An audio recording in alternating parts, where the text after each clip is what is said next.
Alright, hey, what's good, ladies and gentlemen? Ginger here. Today I'm just going to be teaching you some basic shit about map creation that you really need to know.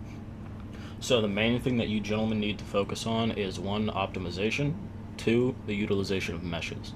Basically, meshes are the fastest thing to render in on Roblox, and they're also very easy to render in depending on the try count, which you shouldn't be exceeding 10k tries on majority of your models, but if it's like a tank or something, just separate them. I'll go over another video on how to do that later. So, basically, I do a lot of map making, so let's go ahead and fucking get started. So, majority of these tools are pretty self-explanatory. Draw, you can draw shit. Smooth shit out. Sculpt, you sculpt it. And then painting obviously changes it. So it's whatever you want. But let's go ahead and focus on the utilization of meshes. So let's say you have something like this, and you don't want to smooth it down because you think that looks horrible. So here's what you do.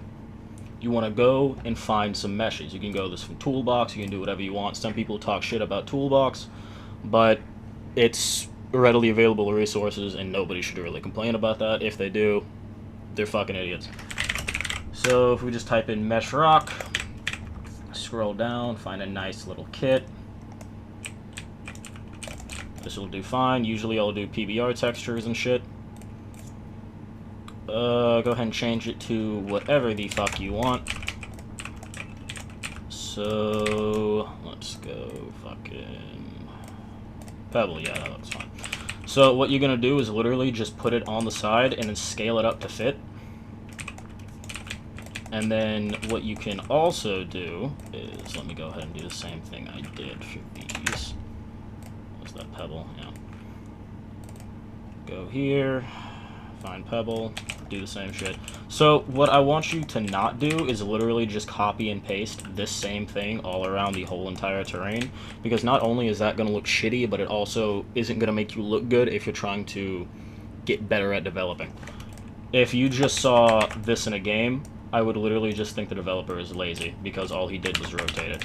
No, what I want you gentlemen to do is grab different variations of shit, rotate it around, slap it in, and what you can do is stack meshes on top of each other. I know that's a crazy concept, but a lot of people don't do it.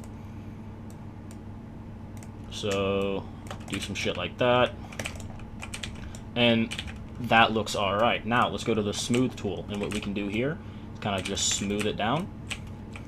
And then if you want to match the terrain color, or the rock color for which it is, to this, that will also make it a lot better. So how you change that is you go to terrain, scroll down, find what you're looking for, and then do whatever the fuck you want with it. Now what you can also do is if you want to fill in some tiny little gaps, let me see. Like right here, you can go to sculpt, bring it down, and then kind of just do this and surround it. And that doesn't look horrible. Now, obviously, I don't use these meshes because they kind of look cartoony and I prefer realistic shit. I'm going to go ahead and open up something that I utilize this a lot for, just so I can show you an example. Give me 1 second.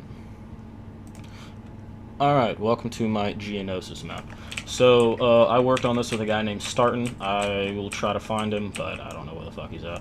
So, basically, what we did here is he did majority of this, and I kind of copied his style up here. And all he did was have some terrain like this and then stick some meshes on top of it.